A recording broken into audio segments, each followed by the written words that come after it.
Halo, selamat siang Bapak Ibu semuanya. Acara akan kami mulai pada pukul 3:15. Jadi kami mohon kepada Bapak Ibu yang rekan-rekan ataupun dari teman yang lain masih ingin join bisa untuk bergabung. Terima kasih.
Baiklah Bapak Ibu, berhubung sudah banyak yang bergabung, langsung saja ya kita mulai acara hari ini. Baiklah sebelumnya selamat sore Bapak Ibu semuanya, salam Om Swastiastu, Namang Buddhaya, salam kebajikan. Selamat sore Bapak Ibu sekalian dan juga teman-teman, semoga kita semua dalam keadaan sehat dan juga semangat selalu. Tak lupa kita panjatkan juga puji syukur kehadirat Tuhan yang sudah memperkenankan kita untuk bertemu di sore ini. Jadi kita di sini bisa bersama untuk melakukan kegiatan Hidronaf Touch Talk 2026. Oke, Bapak Ibu, perkenalkan juga saya Dinda Septaleviani. Di sini selaku moderator yang akan memandu jalannya acara pada sore hari ini. Dan langsung saja kita mulai acara pada hari ini. Kami mengucapkan selamat datang kepada seluruh peserta webinar, terutama juga kepada pembicara kami dari Smart Tech Solution International telah meluangkan waktu untuk bergabung pada acara Hidronaf Tech Talk 2026 episode 6 dengan tema Smart Spraying in Palm Oil Plantation, Maximizing Efficiency with DJI Agras, yang diselenggarakan tentunya oleh PT Hidronaf Teknika Tama dan juga Smart Tech Solution International. Baiklah Bapak Ibu, tentunya acara ini diselenggarakan juga sebagai bentuk komitmen kami dalam berbagai insight, kemudian teknologi terbaru, serta solusi inovatif di bidang geospasial dan juga agriculture. Nah, pada sesi kali ini nih Bapak Ibu, kita juga akan membahas bagaimana teknologi drone, khususnya DJI Agras ini dapat meningkatkan efisiensi penyemprotan terutama di perkebunan kelapa sawit. Oke, sebelum kita mulai acaranya, Bapak Ibu, saya izin mengingatkan, sebelumnya sudah dikirimkan juga oleh tim kami terkait dengan absensi ataupun feedback kehadiran. Jadi nanti dari situ Bapak Ibu bisa isi untuk feedbacknya apabila ada pertanyaan. Kemudian dari situ juga Bapak Ibu bisa mendapatkan untuk sertifikat, materi, dan juga dokumentasi webinar. Oke, baiklah. Langsung saja Bapak Ibu telah hadir bersama kita narasumber yang sangat tentunya kompeten di bidang DJ Agriculture yaitu Bapak Dede Supriyatna. Halo Bapak, sudah join di sini. Selamat sore Mas Dede. Cek, halo selamat sore Mbak Dinda. Oke, baiklah. Sebelumnya perkenalkan Mas Dede Supriyatna ini selaku Business Development dari PT Smart Tech Solution International. Nah, beliau ini akan membagikan berbagai insight menarik tentunya mulai dari solusi smart spraying menggunakan DJ Agras, kemudian alur kerjanya atau workflow teknologi penyemprotannya, tentunya yang akan menjadi efektivitas dan juga efisiensi bagi Bapak Ibu hingga contoh use case-nya nanti dan beberapa video yang bisa dipresentasikan. Oke, baiklah. Tanpa berlama-lama, mungkin kepada Bapak Dede Supriyatna kami persilakan untuk menyampaikan materinya. Waktu dan tempat kami persilakan. Baik Mbak Dinda, selamat sore rekan-rekan semua. Sebelumnya saya ucapkan terima kasih ya sudah meluangkan waktunya hadir di webinar kali ini. Saya coba izin share screen sebentar Mbak Dinda. Oke, baiklah, silakan. Oke, sebentar ya.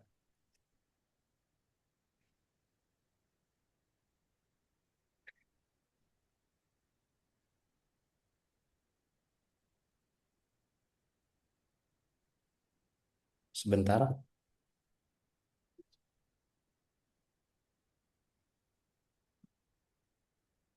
Sudah muncul teman-teman? Oke, sudah Mas. Aman. Baik Mbak Dinda, mohon izin. Aku berapa menit ini waktunya? Eh, 45 menit, oke. Oke, Silakan. baik. Eh, kita mulai ya. Selamat sore rekan-rekan.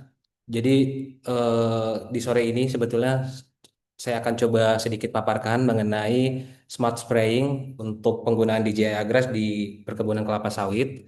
Harapannya nanti kalau ada teman-teman yang ingin bertanya langsung aja gitu diketik di kolom pertanyaannya gitu. Jadi saya bisa coba sharing. Kemudian untuk di paparan sore ini kurang lebih ada sekitar 5 poin yang disampaikan mulai dari pengenalan perusahaan penggunaan DJI sampai ke rekomendasi akhir seperti itu. Bagian awal saya ingin coba perkenalkan kepada Bapak dan Ibu bahwa perusahaan saya itu PT Smart Tech Solution International dengan saya sendiri Dede Supriyatna dari Business Development DJI Agriculture. Kita memang authorized untuk distributor dan juga service center. Dan dalam hal DJI Agriculture ini kita berpartnership dengan Hidronaf. Kemudian saya coba ulas sedikit untuk produk DJI barangkali ada di antara Bapak dan Ibu peserta yang hari ini hadir belum mengetahui brand kami DJI. DJI itu sebetulnya brand flagship dari China ya, Bapak dan Ibu. Kantornya di Shenzhen, kemudian secara pengalaman itu sudah lebih dari 18 tahun dengan lebih dari 21 ribu partner di seluruh dunia.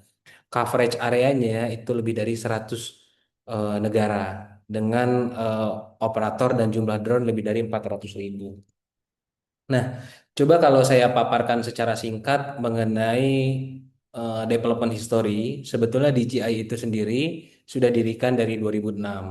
Namun sebetulnya untuk produknya, terutama produk agriculture itu dimulai di tahun 2012. Kemudian berevolusi dan melakukan perjalanan yang cukup panjang sampai pada akhirnya di tahun 2025 itu merilis tiga model terbaru yaitu T100, T25P, dan T70P. Oh, kenapa T70P-nya di belakang saya taruhnya? Kalau di Indonesia, masuknya T70P itu terakhir setelah T25 dan T100 seperti itu. Tetapi di periode waktunya masuk ke Indonesia itu di periode Juli dan T70P itu di periode November. Nah, pada bagian awal saya akan kenalkan tiga line up dari produk agriculture model yang diunggulkan di tahun 2025 dan 2026. Itu yang pertama yang paling besar ada di Jaya Agras T100, 100 liter, 100 kilo, dan juga bisa kalau bawa muatan bisa 100 kilo atau 85 kilo. Kemudian yang kedua ada T70P, 70 liter, 70 kilo, dan juga bisa bawa muatan seberat 65 kilo. Ini kalau angkat-angkat muatan gitu ya untuk pengiriman logistik. Yang paling kecil, model yang tersedia dan ada di line up kita itu T25P, 20 liter dan 25 kilo pupuk. Jadi tiga saja yang saya coba highlight di sesi kali ini. Namun akan terfokus pada model utama yaitu T100 dan T70P. Ini bagian pertama untuk T100. Saya akan coba highlight. Untuk penamaan sendiri, Bapak dan Ibu akan dengan mudah ya sebenarnya mengenali drone kami. DJI secara brand namanya DJI Agras. Serinya itu mewakili dengan kilogramnya. T100, 100 liter, 100 kilo. Nah, fitur keunggulannya di T100 ini juga drone pertama yang dilengkapi dengan lidar. Jadi dia pembacaan obstacle, navigasinya, dan juga manuvernya bisa lebih sempurna karena tadi sistemnya sudah advance ya. Kemudian yang improvement pada model sebelumnya dengan model yang saat ini adalah di model T70 dan T100 itu tersedia untuk pengantaran logistik. Jadi kalau ngantar-ngantar muatan itu bisa nih pakai Agras T100. Kalau dia single battery itu bisa 100 kilo dan kalau dual battery itu di 85 kilo payloadnya karena dia pakai dua baterai. Satu baterai berarti kurang lebih sekitar 15 kiloan. Nah, kemudian yang paling diunggulkan juga adalah karena kapasitas baterainya cukup besar, ini membutuhkan waktu atau rotasi juga yang cukup cepat. Di sini DJI sudah mendukung untuk ekosistem ultra fast charging. Seperti itu, di mana pengecasan satu baterai DJI itu rata-rata 9 sampai 12 menit tergantung kondisi di lapangan. Nah, produk kedua yang coba saya highlight dan ini akan sedikit panjang pembahasannya itu DJI Agras T70P, efisiensi expert. Nah, kenapa kemudian dikatakan efisiensi expert? Sebenarnya secara general, secara spek dia 70 liter 70 kilo. Kemudian kemampuan semprotnya itu di 30 liter per menit kalau pakai dua nozzle. Kalau pakai 4 nozzle di 40 liter per menit.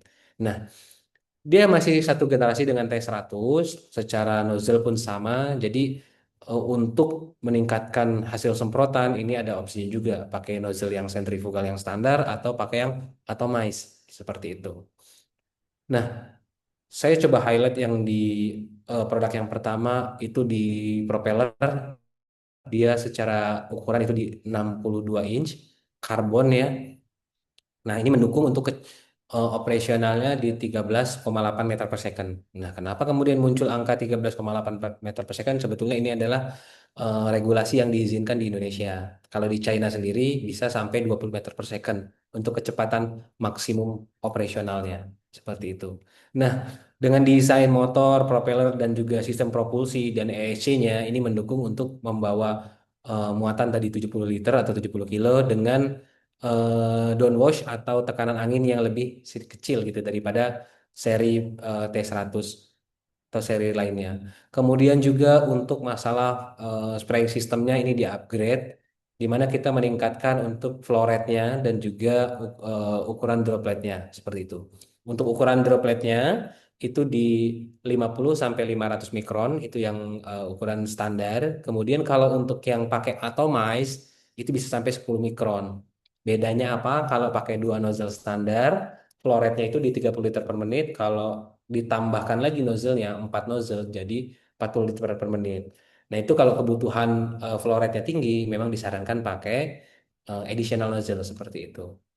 Nah, kemudian juga untuk flow meter dan juga untuk valve-nya ini sudah diimprove di mana ini tingkat kebocorannya juga sudah relatif ditekan bahkan tidak ada karena teknologi terbaru.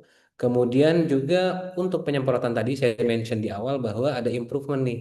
Kalau kebutuhan flow rate-nya tinggi, poin ketiga, sorry, untuk flow rate-nya tinggi, ini bisa ditingkatkan menjadi 4 nozzle, di mana nanti dari 30 liter per menit jadi 40 liter per menit, gitu, meningkatkan penetrasinya. Jadi kalau ini utamanya kebutuhannya flow rate tinggi dan kebutuhan yang berkabut gitu.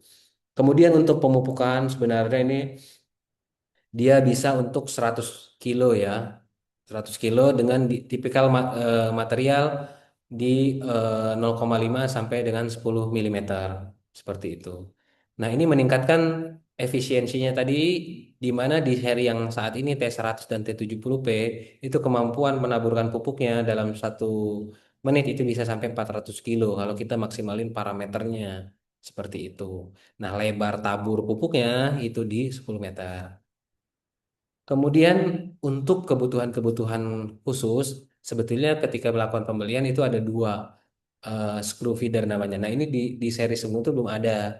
Jadi untuk mengakomodir kebutuhan-kebutuhan dan challenge di lapangan, biasanya itu ada pupuk yang menggumpal seperti itu. Nah, ini ada opsi screw feedernya. Bawaannya itu ada extra large dan medium, tapi bisa beli tambahannya untuk yang ukuran large dan ukuran small.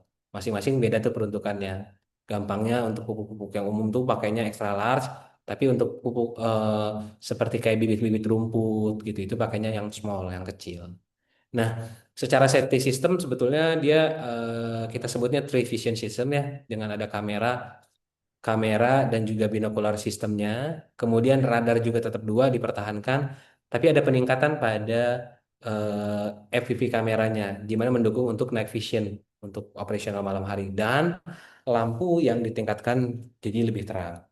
Nah, ini salah satu fitur keunggulannya sebetulnya drone DJI di generasi yang rilis tahun 2025 ini bisa menghindari obstacle yang ada di lapangan. Ini sensingnya sudah cukup baik ya, bisa menghindari tiang-tiang ataupun kabel listrik. Nah, sebetulnya kenapa yang ditampilkan di tiang listrik ini? Karena ini salah satunya challenge-nya adalah challenge utama di Cina adalah tiang listrik gitu ya. Nah, ini relate nih sama teman-teman yang dari Jawa ataupun Sulawesi nih, mungkin operasional padi kan dekat perkampungan dengan fasilitas listrik. Tapi kalau teman-teman di plantation jarang dapat obstacle seperti ini.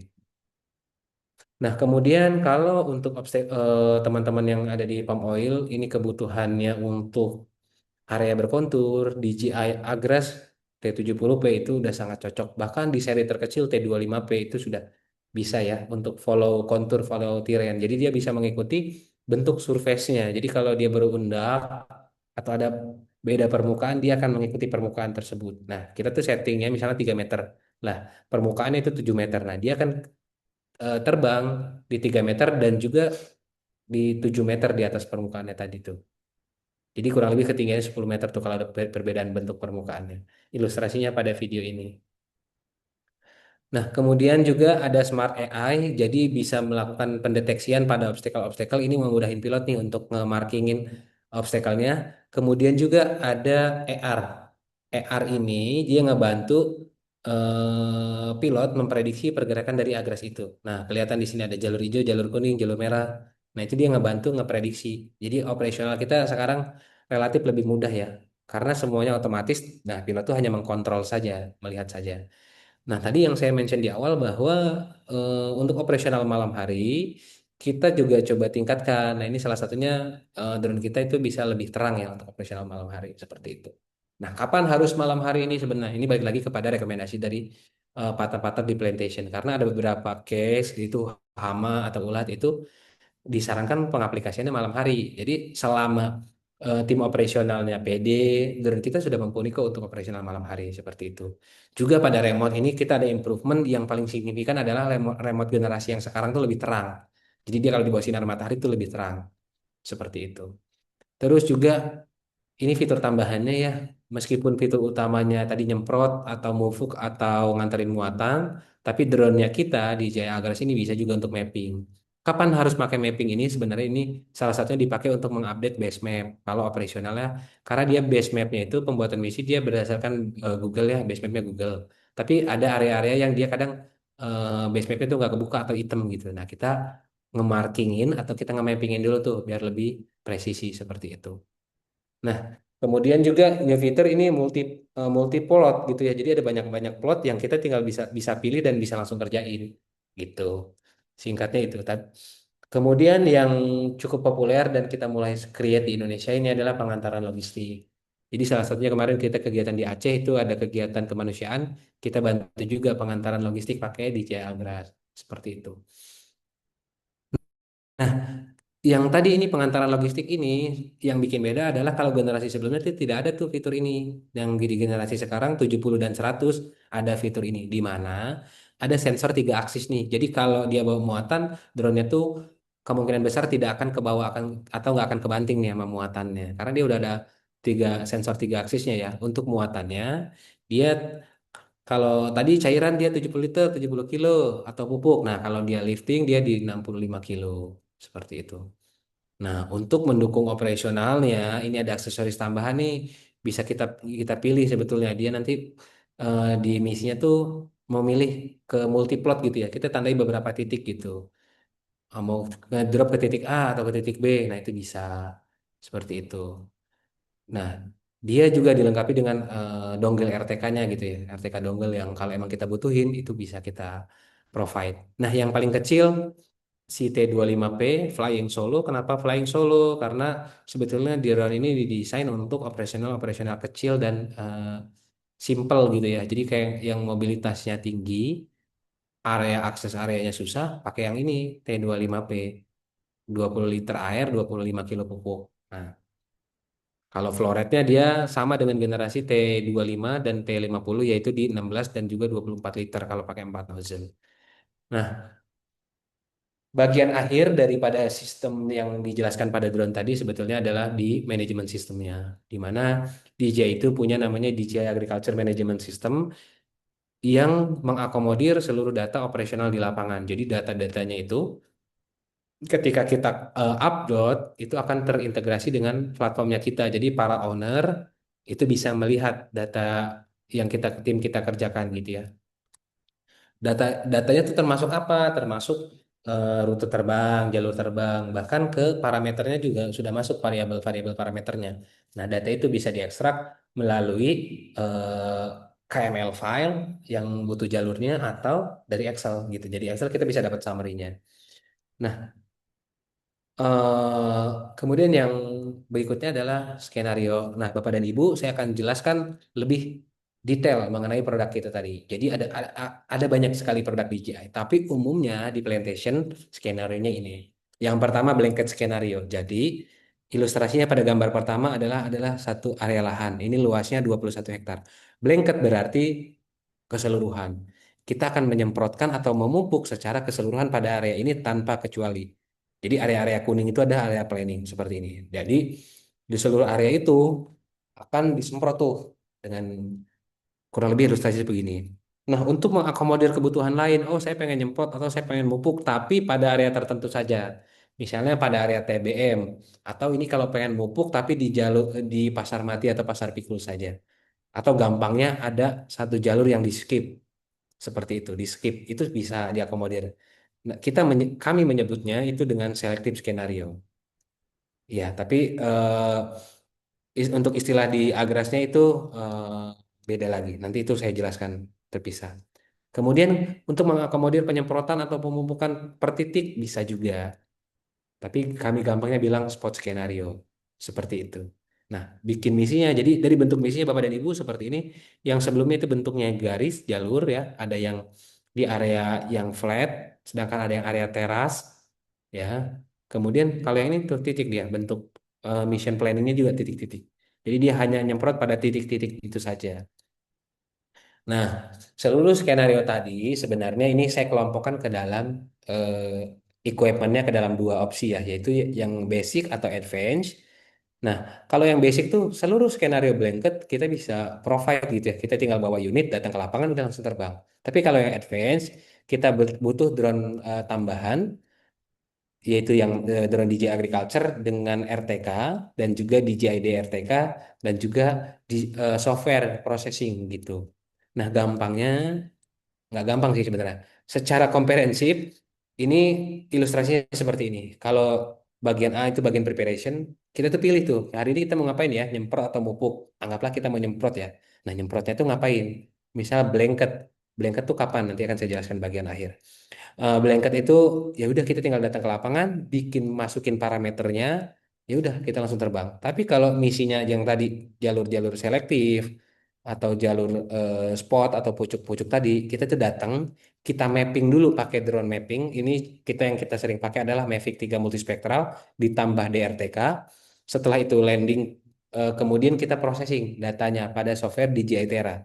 Setelah di software DJI Terra, kita akan upload atau cloud nih, atau bisa juga transfer by flash disk ke remote DJI Agras ya. Kemudian di remote DJI Agras tuh kebuka tuh misinya tuh di yang bagian free flight nomor 3 itu kebuka, kemudian akan kita masukkan parameter di situ. Habis itu baru kita terbang. Nah, setelah terbang, nah tadi itu terbangnya drone-nya frequency leading kan. Nah, setelah terbang drone landing, kemudian pilot mengupload ketika terhubung dengan internet mengupload ke AGMS. Nah, owner atau pemilik itu bisa melihat melalui platformnya kita.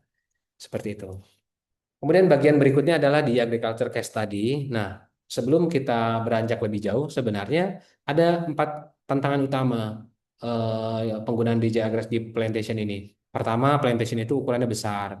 Kemudian masih ketergantungan dengan tenaga kerja manusia. Kemudian pekerjaannya tuh masih belum akurat dan juga ada beberapa data yang belum terintegrasikan. Sehingga peluang dari kita pelaku bisnis maupun tim dari Plantation itu bisa mengotomatisasi sistem ini, kemudian juga melakukan efisiensi pada beberapa variabel cost, di mana nanti ini berhubungan juga ke digitalisasi dan juga sustainability daripada plantation kita sendiri. Berikutnya ini ada mengelola perkebunan video kawasan dari industri di Kota DJI Sawit. diambil dari salah satu Salah satu perkebunan kunci di sukses Sumatera. kelapa sawit adalah bagaimana meyakinkan kualitas setiap pekerjaan terlaksana di lapangan. Nama saya Marjan Purba, Head Digital Teknologi dan Sistem di ASEAN Agri. ASEAN Agri merupakan salah satu perusahaan penghasil minyak kelapa sawit terbesar di Asia dengan luas areal inti 100.000 hektar. Bukan hanya itu, ASEAN Agri juga bekerja sama dengan petani plasma sekitar 60.000 hektar dan petani swadaya sekitar 40.000 hektar. Kalau dengan cara konvensional, kita akan sangat membutuhkan banyak tenaga kerja. Karena itulah kita sangat membutuhkan dukungan digital teknologi, khususnya drone seperti yang kita lihat saat ini. Kemampuan DJI Agras untuk menjaga konsistensi dosis ini sangat bermanfaat untuk kami. Aplikasi, baik itu aplikasi pupuk, pengendalian hama, ataupun pengendalian gulma. Nah, dalam hal ini juga akan membantu kami untuk mengefisienkan penggunaan material. T100, 100 kilo, 100 liter. Lebih besar, tentu produktivitasnya juga akan lebih besar. Kapasitas tangkinya itu sudah sampai 100 liter atau 100 kilogram pupuk. Ini akan meningkatkan produktivitasnya. Saya melihat ada fitur lain, contoh LIDAR. Penggunaan LIDAR akan meyakinkan kita terlepas dari obstacle. Artinya kita akan tahu jika ada obstacle. Nah, di samping itu ada juga kamera 4 sisi. Nah, ini akan membantu pilot untuk mengetahui apa yang ada di sebelah kiri, kanan, depan drone. Sehingga akan lebih safety dalam pengoperasian. Nah, dengan teknologi yang dibawakan oleh P100 ini akan menjadi solusi yang pada akhirnya produktivitas akan lebih meningkat. Prinsip flight log itu sangat membantu kami dalam menganalisa atau mereview hasil pekerjaan tim kita di lapangan. Dengan flight log kita tahu kapan mereka melakukan aplikasi, di mana, dan berapa material yang digunakan. Nah, sehingga semuanya terukur. Kemampuan drone ini bisa konsisten dan bisa mengikuti flow rute yang sudah ditentukan. Akan meyakinkan kita bahwa aplikasi atau pekerjaan lain itu bisa dilaksanakan dengan benar. Dukungan dari Smart Tech salah satu yang menjadi kunci sukses kami di lapangan. Karena ketersediaan spare part ketika kami membutuhkan ini sangat-sangat fundamental yang harus kami dapatkan. Dan sejauh ini Smart Tech masih menjadi hubungan baik. Kita berharap dengan drone ini akan mendukung kita untuk mengelola perkebunan kelapa sawit yang baik.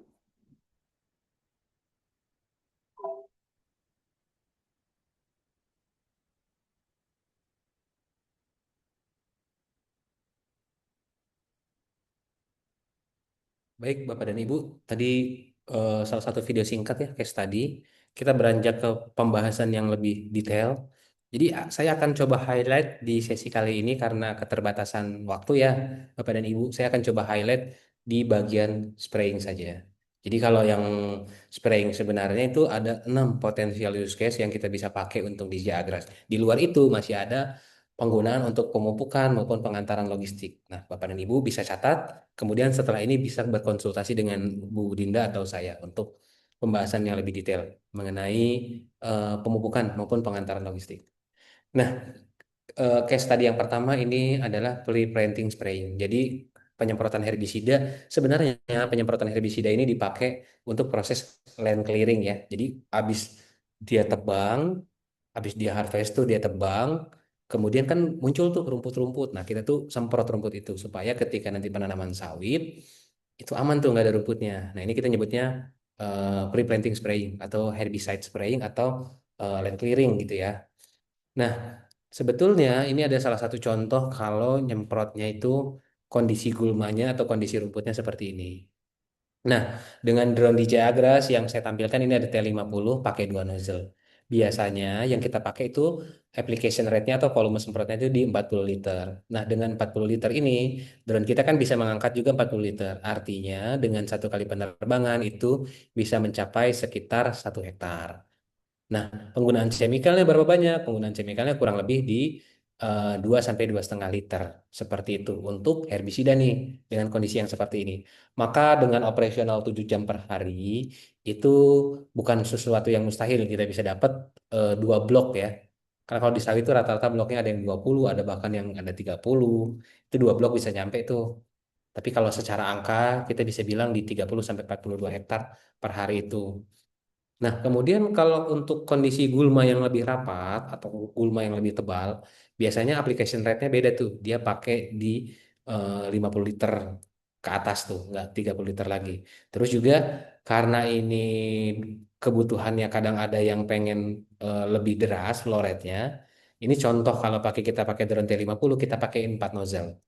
Nah, secara achievement kurang lebih mirip aja tuh. Cuman secara capaian per penerbangannya itu karena drone kita ini bisa 40 liter, sedangkan kebutuhan dia di 50 liter, satu kali terbang bisa mengcover 0,8 hektar. Nah, misi yang dipakai ini misi blanket. Jadi dia cuma perlu menandai saja area-areanya. Yang penting challenge utamanya adalah ketika melakukan penyemprotan herbisida, pastikan tidak berdekatan dengan area yang sudah tertanam. Ya, jadi kalau ada area bertanam tuh hati-hati terhadap driftnya.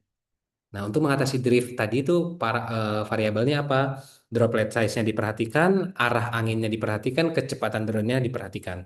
Seperti itu. Terus yang kedua adalah untuk penyemprotan hama atau ulat. Ini kalau di sawit teman-teman nyebutnya UPDKS, ulat pemakan daun kelapa sawit. Saya kasih contoh ada ulat api dan ulat kantong gitu ya. Secara aplikasi ini ada banyak nih pemahamannya yang kita kita udah coba juga ada yang pakai 40 liter per hektar dan juga ada yang juga pakai aplikasi rate tinggi nih 100 liter gitu per hektar pengen dicoba. Nah, kita bisa provide keduanya. Kalau kebutuhan application rate-nya tinggi. Ini contohnya kami nyoba di Kalimantan, ini salah satu kebun. Dia pengen application rate-nya 92 liter per hektar. Bisa nggak bisa pakai DJ Agras T100 gitu kan. Jadi supaya enak kami nggak masukin 100 liter, kami masukin 92 liter atau 95 liter aja. Nah, untuk chemicalnya tadi, kalau Herbie kan tadi bisa sampai 1 liter, 2 liter sampai 3 liter ya. Kalau yang untuk hama ini, dia pakainya 125 mili. Nah, tergantung kebutuhan bahan aktifnya aja sebenarnya. Tapi rate-nya dia rata-rata di 125 sampai 300-an mili saja. Jadi memang dia konsentrasi larutannya, jadinya dia lebih pekat tuh. Karena sistem penyemprotan ini pengkabutan. Nah, kalau pakai parameter seperti ini saja, bukan sesuatu yang mustahil. Per hari itu bisa dapat dengan 7 jam kerja tadi bisa dapat 50 hektar dengan rata-rata capaian per jamnya itu di 7 sampai 8 hektar.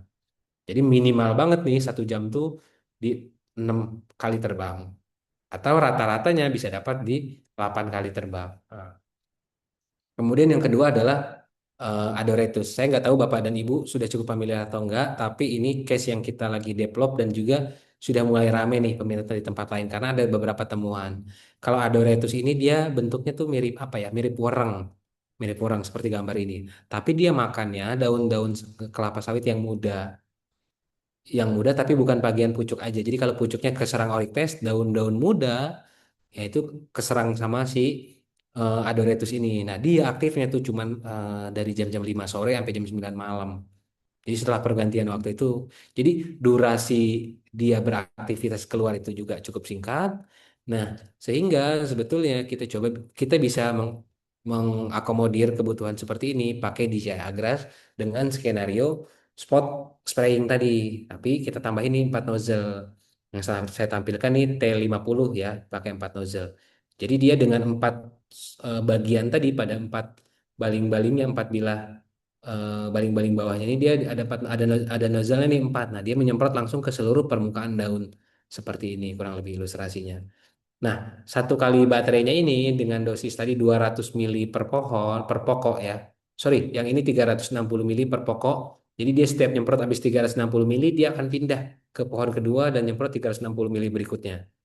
Nah, ini dengan SPH 136 satu kali baterai itu bisa di 53 pohon ya. Ini bisa dapat 21 hektaran kurang lebih seperti itu. Nah, karena tadi saya bahas ini butuh pergantian waktu, itu dia beraktivitas di pergantian waktu. Nah, dia sama bisa dioperasikan malam hari juga secara achievement kurang lebih saja. Nah, kemudian yang spot spot spraying. Saya agak percepat sedikit ya untuk spot spraying ini dia biasanya memakan hanya pada pucuk saja. Jadi ketika pucuk ini tumbuh, banyak dia seperti kipas bentuk pucuknya tuh. Nah, dia hanya menyerang bagian pucuk saja, pucuk mudanya dia serang. Nah, drone kita bisa kita custom untuk spot spraying. Jadi dia penyemprotannya memang dia langsung ngucur gitu Bapak dan Ibu di pucuknya saja. Nah, achievement sejauh ini untuk apa namanya untuk drone T25 ini rekomendasi drone-drone kecil karena dosisnya kecil, cuma 150 mili per pohon gitu ya. Ini bisa achieve sekitar 16,8 hektar per hari. Nah, coverage per flight-nya ini yang kita tes kita bisa dengan baterai standar itu 57 pohon, tapi baterainya kita bisa ganti pakai baterai yang model lebih besar, baterai T50. Kita bisa achieve di 90 pohon yang sudah dilakukan oleh Smarteng. Seperti itu. Nah, kemudian karena kebutuhannya ini memang custom, jadi tadi tuh ada opsinya ada pakai 2 nozzle. Kalau yang penyemprotan blanket biasa oke. 4 nozzle kalau kebutuhan flow rate tinggi dan adoretus tadi. Nah, tapi kalau spot spraying ini dia memang hanya pada pucuk, agak kurang cocok kalau pakai nozzle bawaannya DJI. Nah, kita tuh punya custom nozzle-nya, additional nozzle. Ada versi additional nozzle yang biasa, dan juga atau ada additional nozzle yang versi 2 nih yang lagi kita kembangin dan belum rilis ke market. Itu yang ada bilahnya ke bawah gitu. Kemudian yang kelima ini adalah karat daun. Jadi karat daun ini gampangnya Bapak dan Ibu kadang kalau lewat plantation tuh kadang lihat tuh banyak sawit yang daunnya coklat. Kadang kita berpikir itu debu, padahal itu adalah serangan si karat daun nih. Tinggal seberapa parah karat daunnya. Yang jelas kalau karat daun ini dia memang harus basah dan menyeluruh. Saya sudah banyak melakukan kegiatan untuk karat daun ini. Dia memang main di application rate tinggi. Paling kecil application rate tinggi yang kami coba itu di 100 liter per hektar. Bahkan ada beberapa proyek yang sudah running di Kalimantan Timur itu dia application rate-nya dia di 450 liter per hektar. Nah, kebutuhannya jelas kebutuhannya drone besar. Kalau T25 drone kecil tadi tidak cocok untuk drone untuk operasional seperti ini. Nah, sehingga kalau kalau seperti ini dengan 100 liter per hektar pakai T100 ya bisa achievement hariannya di angka di 42 hektaran seperti itu. Nah, yang perlu di-highlight tadi adalah penyemprotannya harus secara merata atau menyeluruh. Kalau tidak rata, nanti dia akan karat daunnya bisa dibilang tidak terkendali karena dia akan nyerang lagi tuh, hanya sebagian saja yang terkendali. Nah, kemudian bagian yang paling gampang ya di sawit itu penyemprotan nursery, penyemprotan bibitan. Tapi jangan terlalu rendah nyemprotnya. Untuk pakai drone DJI Agras T100, rekomendasi minimal itu di 5 meter nih kalau mau di nursery di bibitan. Nah, dengan bibitan kan relatif mudah ya dan juga areanya sangat-sangat simple, terus juga hamparan. Itu seharinya tuh kalau ada area yang ideal itu bisa sampai 50 hektar tuh dengan drone ini. Karena application rate-nya gede, dia bisa sampai pakai 100 liter per hektar gitu. Dan drone kita satu kali terbang bisa sampai 1 hektar. Nah, kemudian pertanyaan basic dan umum kita jumpai adalah ini kan drone sistem penyemprotan pengkabutan dari atas. Bagaimana kita menyemprot kualitas dari penyemprot meng-QC kualitas dari penyemprotannya. Nah, ini adalah metode yang saya lakukan yaitu saya pakai water sensitive paper. Saya ambil contoh paling gampang itu di pembibitan. Jadi saya ilustrasikan dengan 3 titik penempatan. Kenapa 3? Kan ngambil variabel nggak boleh satu aja ya atau genap gitu 2. Saya coba ambil 3 deh. Tapi metodenya sebetulnya kita bisa lebih dari itu. Gampangnya saya taruh di bagian bawah, tengah dan bagian atas. Saya mau lihat itu nyampe nggak tuh penyemprotannya ke situ, ya kan? Kemudian eh, ini ada juga sampel hasil WSP-nya ya. Jadi eh, nah yang tidak saya bahas di sini adalah jumlah dropletnya. Karena kalau ini memang kita harus kalkulasikan, tapi saya tidak membahas. Tapi umumnya kalau kita belajar dari datanya Syngenta, ini memang untuk insektisida itu ukuran per sentimeter perseginya itu di 20 sampai 30 seperti itu dan juga lain-lainnya pada tabel ini. Nah, kalau kita ngomongin perbandingan antara manual dan drone, saya coba ambil yang lebih gampang. Ini ada perbandingan antara oh, sorry, untuk pengendalian ulat. Pengendalian ulat. Ada 2 metode yang saya bandingkan. Satu metode fogging, kemudian yang kedua adalah metode injeksi. Data ini saya ambil contoh dari salah satu kebun di Sumatera. Jadi memang kalau pakai fogging, itu achievement hariannya dengan 7 jam itu di 5 hektar. Sedangkan kalau injeksi dia menyuntikkan cairan ke sawit itu dia perharinya 4 hektar. Lah kalau kita bandingkan dengan 3 model, T100, T50 dan T25P, tapi ada perbedaan nih. Kalau T100 saya coba buat yang application rate-nya tinggi, 92 liter per hektar. Kalau T50 dan T100 itu di sama-sama di 40 liter. Nah, perbandingannya kalau T25P tadi hariannya bisa sampai 21 hektar. T50, 3540 hektar, sedangkan kalau T100 dia di 50 hektaran. Ini kalau pakai variabel seperti ini. Tapi nanti kembali lagi kita dapat sesuaikan dengan variabel dan parameter daripada plantation itu sendiri. Tapi gambarannya kurang lebih seperti ini. Jadi bisa dibilang drone itu bisa sampai 4 atau bahkan 5 kali lipat. Bahkan di sini kalau pakai PS100 bisa sampai 10 kali lipatnya penggunaan manual seperti itu. Nah, kemudian yang paling gampang lagi, yang paling umum lagi ditanyakan adalah ya udah, kemudian perhitungannya berapa gitu, cost per hektarnya kalau pakai drone dibandingin manual. Saya ambil nih kalau yang salah satu contohnya tadi yang hama pakai T25, kalau achievement hariannya di 21 hektar dengan volume semprot 40 liter per hektar, dan dibandingin dengan tenaga kerja manual, ini datanya dari salah satu plantation yang saya belum bisa sebutkan, tapi harga upah di sana per harinya itu 220.000 nih. Dia dengan 2 orang dia dapat 4 hektar. Lah kalau drone tadi dengan 21 hektar. Sehingga kalau kita compare cost per hektar per drone-nya, ini bisa setengahnya. Kalau pakai drone itu 51.000, kalau pakai manual dia di 110.000 per harinya. Kurang lebih seperti itu. Nah, bagian akhir saya jelaskan juga bahwa kita di periode April ini dan tepat di hari ini adalah hari terakhir dari promo DJ Agriculture T70P di mana DJI melalui PT Hydronav memberikan promo untuk Bapak dan Ibu yang membeli drone DJI seri T70P. Kita kasih gratis promo spreading sistemnya gitu. Itu kalau spreading system seharga 20 jutaan. Itu gratis tuh. Nah, cuman waktunya hanya terbatas pada hari ini saja. Sebetulnya ini sudah dimulai dari 1 Februari. Seperti itu. Itu saja bagian akhir dari presentasi saya. Saya kembalikan ke Mbak Dinda. Oke, baiklah. Terima kasih Pak Dede atas presentasinya. Baiklah, Bapak Ibu, menarik sekali tadi juga sudah disebutkan terkait seperti apa fitur-fitur untuk teknologi Agras ya Pak ya, terkait untuk T70P, kemudian tadi juga use case-nya sudah dijelaskan di beberapa, terutama untuk palm oil ya.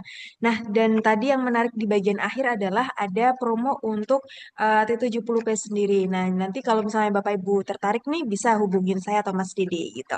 Oke, Mm-mm. baiklah. Bapak Ibu lanjut saja kita masuk ke sesi Q&A. Ini sudah ada beberapa pertanyaan. Mungkin nanti kita coba bantu jawab satu-satu ya Mas ya. Ini mungkin bisa kita mulai ya Mas Dede ya. Baik, Mbak Dinda, Oke, sudah siap. untuk yang pertama ini ada pertanyaan dari Bu Hana terkait dengan bagaimana cara mengatasi kendala sinyal antara remote dan juga drone untuk areal perkebunan kelapa sawit dengan tanaman TM yang sudah tinggi. Oke, bisa Baik, dibantu. baik. Baik, Bu Hana, ini pertanyaan pertama ya. Jadi kalau operasional lebih tinggi nih nanti dipecah sebenarnya pertanyaannya nih. Areanya Bu Hana nih areanya flat atau ke kontur. Nah, tapi kalau kita ngomongin kontur dulu ya. Kalau kita ngomongin kontur sendiri sebetulnya. Nah, sorry, saya tarik ke belakang bahwa konektivitas Agras itu secara spesifikasi memang dia 2 kilometer dari 2 kilometer dari konektivitas pilot pilot yang megang remote dengan aircraft tanpa obstacle seperti itu. Nah, kalau dia areanya berkontur, sebetulnya secara best practice kami menyarankan pilot atau operator berada pada area yang lebih tinggi, gitu ya. Jadi ngambil ngambil posisi take off dan landingnya jangan dari bawah nih, dari dataran. Jadi dia kalau bisa dari area tinggi. Jadi dia kalau area bukit, dia tidak drone itu tidak ada di belakang bukit gitu ya. Jadi masih dalam satu filos lah gitu, satu pengawasan. Nah itu relatif lebih rendah tuh. Tapi kalau memang dia pada area flat pun yang udah tinggi, misalnya dia tingginya udah di di 10 meteran atau bahkan di 15 meter tuh pohonnya sebetulnya ada dua best practice nih yang kami praktekkan. Karena tadi konektivitasnya memang di 2 kilo, opsi pertama adalah kami pecah misinya. Sorry, kami pecah posisi pilotnya. Jadi ada dua titik tuh. Jadi dia tidak mengcover dari pojok ke titik 0 ke 2 kilo gitu. Enggak. Tapi dia ngambil di posisi 1 kilo di 1 kilo tadi. Makanya jadi dia dapat 1 kilo kiri, 1 kilo kanan seperti itu. Jadi bisa berpindah tuh. Atau memang operasional di lapangan sejauh ini dia memang berada pada titik yang tinggi. Nah, tapi kalaupun memang harus banget mengharuskan, ini kita ada namanya DJI Relay di phase tambahan. Yaitu untuk mengakomodir kebutuhan-kebutuhan seperti itu. Kan kalau RTK memang dia tiangnya mungkin setinggi kita ya, setinggi operator ya. Tapi kalau relay itu dia bisa lebih tinggi daripada pohon sawitnya secara settingnya nih. Tapi kalau penggunaan relay biasanya kami itu opsi paling terakhir lah. Karena kan dia membeli lagi menambah aset.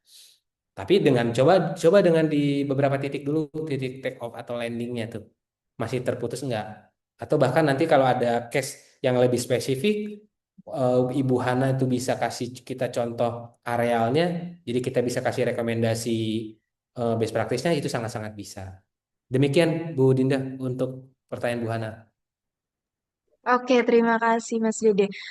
Dari Bu Hana, apakah ada tambahan ataupun nanti kalau misalnya ada tambahan atau ada yang mau disampaikan bisa raise hand aja ya. Oke, sembari menunggu konfirmasi dari Bu Hana, mungkin kita lanjut ke Pak Bendi Febrianto. Ini mau tanya terkait harga RTK. Nah, khusus untuk Mm-mm. agriculture, mungkin bisa di rate-nya aja nih Mas.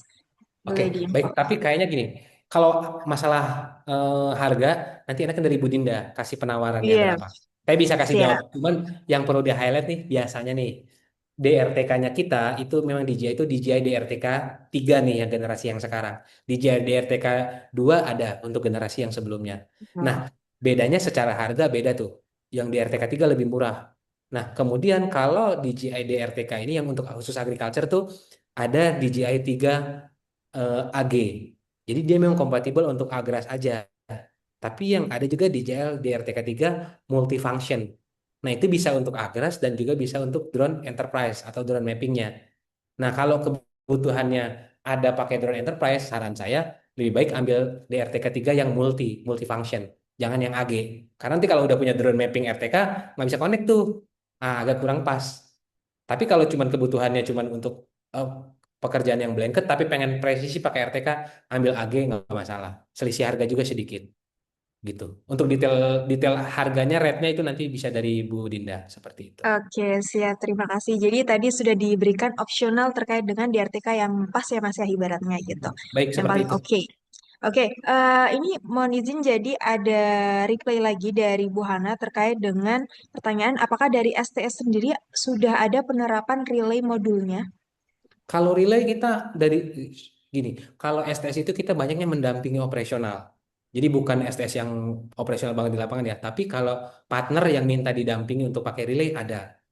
Nah, itu dia operasionalnya area berkontur seperti itu. Jadi dia area-area Oke. berkontur pengen didampingi sama relay. Bahkan tadi di video yang Asian Agri di awal ada tuh yang tiang sangat menjulang tinggi tuh. Ada, termasuk Asian Agri salah satu customer kita yang pakai juga untuk relay. Seperti itu. Jadi memang kalau kebutuhan akhirnya itu memang harus pakai relay, memang ada. Dan kita pun dari Hydronap juga provide untuk relaynya ada. Dan Smartpack bisa nih membantu mendampingi untuk dukungan teknisnya. Baik itu nanti penggunaannya seperti apa, best practice-nya bisa itu, Bu Hana. Oke, sudah menjawab ya Bu Hana. Mungkin kita Baik. lanjut juga terkait dengan ada pertanyaan lagi nih dari Pak Hadian. Menarik nih. Jadi kalau misalnya penggunaan DJI Agras nih Mas, tapi di malam hari dan pakai lampu itu apakah mengurangi durasi terbang drone-nya atau enggak nih? Mungkin lebih ke baterainya ya ini. Apakah itu Oh. berpengaruh atau enggak? Silahkan Mas. Kalau ngaruh sih ngaruh ya, Pak. Jelas penggunaan tanpa lampu atau ada lampu. Itu ngaruh lah ke konsumsi baterai. Tapi sejauh ini yang kita pakai itu seringnya di padi. Padi itu saya kalau di Palembang, Pak, ini agak sorry agak bergeser ya karena kita ngomongin sawit ya. Ngomongin sawit tapi saya ngomongin case study yang di Palembang. Di Palembang tuh saya pilotnya kita partner itu bisa sehari bisa sampai dapat 300 karung. Which is itu lebih dari 70-an hektar gitu ya. 300 karung. Terakhir tuh dua 298 298 karung dan dia operasional bisa sampai jam 9 malam. Dari maghrib malam tuh lampu nyala. Jadi bahkan kayak jam-jam 5 keadaan gelap tuh lampu udah nyala. Nah, kalau ngomongin ke flight time itu sejauh ini nggak ngurang signifikan gitu, Pak. Misalnya dari 7 jadi 2 menit jadi 3 menit enggak. Dia tetap average-nya nih ya. Kalau dia terbang drone tanpa payload, sorry, drone terbang tanpa payload tanpa muatan itu bisa di 15 menitan sebenarnya, 12 menit sampai 15 menit. Tapi kalau bawa full payload dan dia operasional, itu konsumsi baterai yang tinggi itu di awal-awal tuh saat dia full payload. Tapi kalau terbang rata-rata itu bisa sampai 5 sampai 7 menit. Kalau main pupuk 3 menit aja, 2 menit sampai 3 menit bahkan udah habis. Kalau sawit kan kadang main dosis gede ya, dosis 2,5 kilogram per pohon gitu ya. Itu sampai 4 kilogram per pohon itu 2 menit aja udah habis tuh. Kalau main malam aman. Jadi masih bisa 2 kali take off dan lampu nyala masih aman sebenarnya. Tapi kalau misalnya kayak tadi tuh kayak yang Adoretus kan dia menyemprot pucuk. Secara konfigurasi di dia itu nggak ada lampunya yang di bawah.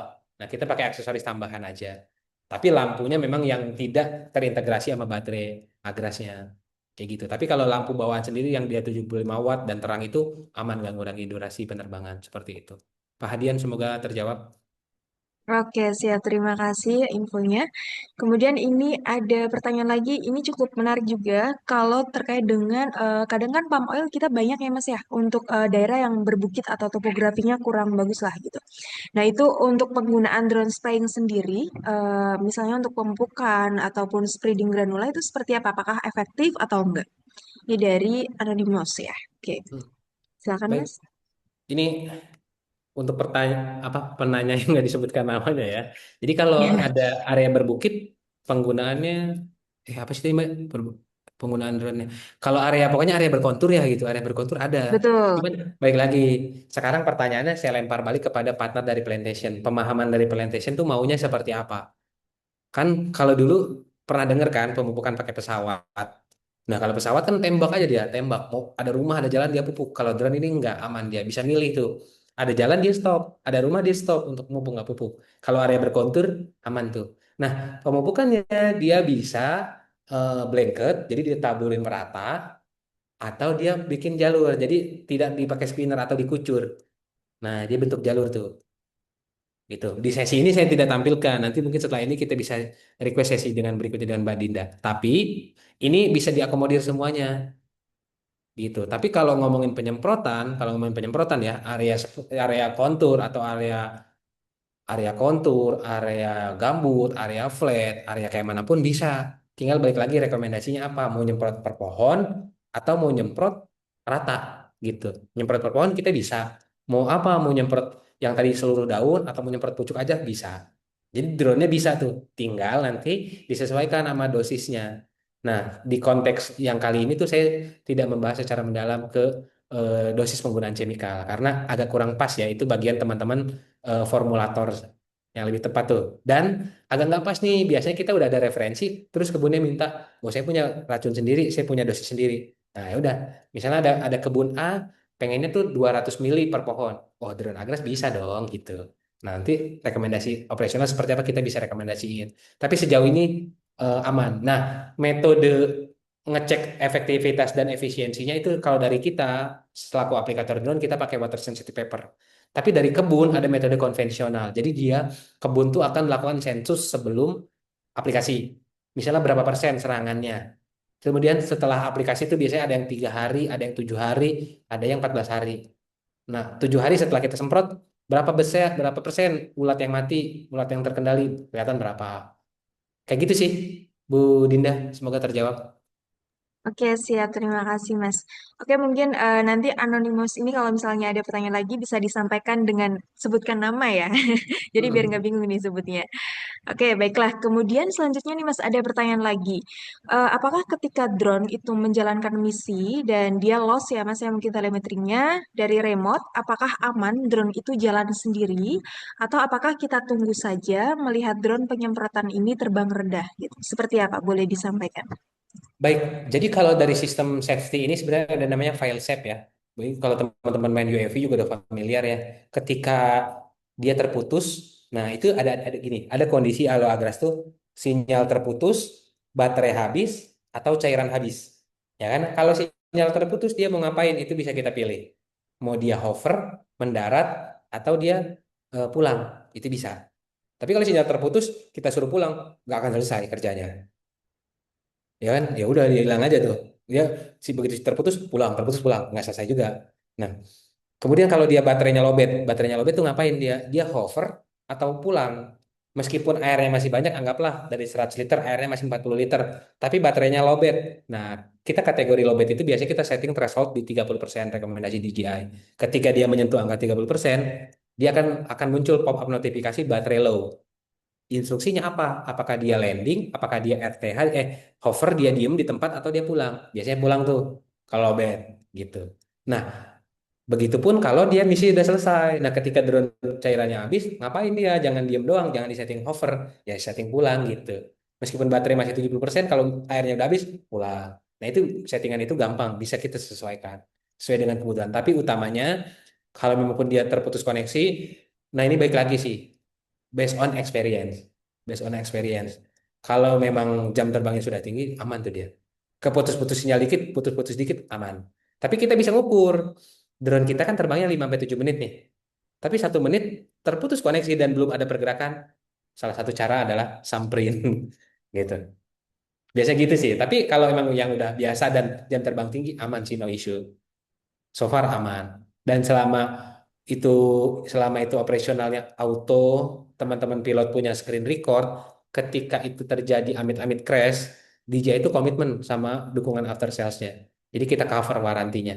Selama itu kegagalan sistem. Tapi kalau ternyata drone-nya crash dan itu akibat human error, itu nggak di cover sama DJI karena analisisnya pun keluar gitu. Seperti itu Mbak Dinda. Oke, siap. Mungkin sedikit nih Mas tambahan. Jadi kan tadi kalau misalnya kita lost sinyal itu samperin ya Mas ya. Itu jarak Hmm. aman itu berapa kilometer Mas kira-kira?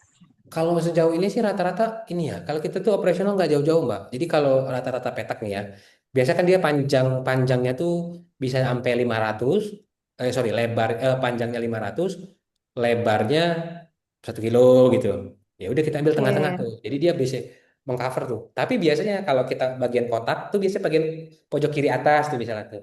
Rawan-rawan tuh. Ya pilotnya gerak, jangan pilotnya diam di bagian take off landing. Jadi pilotnya agak mendekat tuh mungkin jalan-jalan 50 meter atau berapa meter gitu ke area yang betul betul. relatif lebih dekat. Seperti itu kalau area flatnya ya. Oke, siap-siap. Masih Hmm. ini sebagai info juga barangkali dari Bapak Ibu masih bingung ya Mas ya, apalagi beberapa juga pasti perlu ngecek juga apakah telemetrinya oke atau enggak, apakah dia terputus atau enggaknya gitu. Karena itu nanti ngaruh juga ke terbang drone-nya. Nah, lanjut nih dari Mas Eko Setio. Ini maaf Mas mau nanya, sejauh ini dalam penggunaan drone spraying untuk hama, apakah ada kendala atau ini efek samping untuk serangga lain yang harusnya tidak mati, seperti Eladobius? Nah, itu gimana Mas? Boleh diinfo? Kalau eh, kalau yang Pak Eko, saya jawab Pak Eko nih kalau yang sejauh ini tuh yang kita benar-benar amati tuh yang di Orik test. Kan yang di Orik test tuh dia benar derek ya dan juga dia mengucur tuh pada pucuk. Sejauh ini serangga Eladobius ini enggak, kita masih aman ya. Kita belum dapat feedback atau belum dapat komplain. Dalam artian untuk penggunaan Orik test tadi kita udah banyak loh supply unit existingnya. Yang di perkebunan plat merah juga ada, kemudian yang di perkebunan swasta banyak. Tapi yang paling banyak secara penggunaan Agas ini untuk yang hama-hama ini, untuk hama ulat api, ulat kantong itu banyak tuh. Sejauh ini untuk penggunaan dan efek sampingnya terhadap serangga yang dibutuhkan di sawit itu sejauh ini kita belum dapat komplainannya. Jadi so far aman. Tapi balik lagi, ketika kita memang nanti penggunaannya, pengendalian pakai drone ini, kita jalan bersama teman-teman formulator atau dari R&D kebun atau agronomisnya. Jadi memang mereka yang expert nih. Nah, dari kita sisi drone-nya kita memastikan bahwa operasionalnya aman kok gitu. Bahkan untuk pertanyaan ini, pertanyaan mengembang, Mbak Dinda. Sorry, saya kembangkan sedikit. Ada pertanyaan juga tuh kalau dia posisi ulat kantung ini kan di bawah daun, sedangkan kalau drone dari atas nyemprotnya rata dan mati nggak gitu. Balik lagi ke chemical yang dipakai. Kalau sifat chemicalnya saya mohon maaf nih kalau penyampaian di sesi ini agak kurang pas karena saya background saya orang elektro ya bukan orang pertanian. Tapi yang saya dengar dan saya banyak belajar di lapangan itu kan tipikal chemicalnya tuh kalau nggak salah yang sering kami pakai itu yang sifatnya tuh translaminar. Jadi kalau kena sistemik ya, kalau kena sedikit permukaan daun, ketika ulatnya makan daun, nah dia akan mati tuh. Nah kalau fogging kan dari bawah ya, dia ngasep tuh dari bawah tuh. Ya betul memang kena ulatnya. Nah perbedaan drone seperti itu. Tapi ketika dengan drone ini, dengan ukuran partikel tadi dari 50 mikron sampai 500 mikron, kita pastiin semprotannya merata dan aman untuk serangga yang dibutuhkan oleh sawit-sawit ini tadi. Seperti itu. Semoga terjawab Mbak Dinda. Oke, siap. Berarti intinya aman ya, Mas ya. Sejauh ini belum ada komplain Hmm. dari klien juga. Oke, Hmm. baiklah. Itu pertanyaan dari Mas Eko Setio. Selanjutnya kita ke Pak Hairul Ansari. Ini ada dua pertanyaan nih. Yang pertama, Mas, terkait dengan efektivitas pemupukan dengan menggunakan drone, apakah sudah ada evaluasinya, utamanya terkait dengan sebaran pupuknya, apakah sudah merata? Itu yang pertama. Kemudian yang kedua, salah satu kendala utama penggunaan drone ini adalah baterai dan disampaikan bahwa waktu charger sangat cepat. Nah, waktu charger tersebut apakah mensyaratkan sumber daya yang stabil atau apakah cukup dengan pengisian daya dari daya genset kecil misalnya? Terima kasih. Hmm. Oke, boleh Baik, dibantu dijawab, Mas? Pak Hairul, pertanyaan detail banget Pak, tapi saya coba jawab dengan detail juga Pak.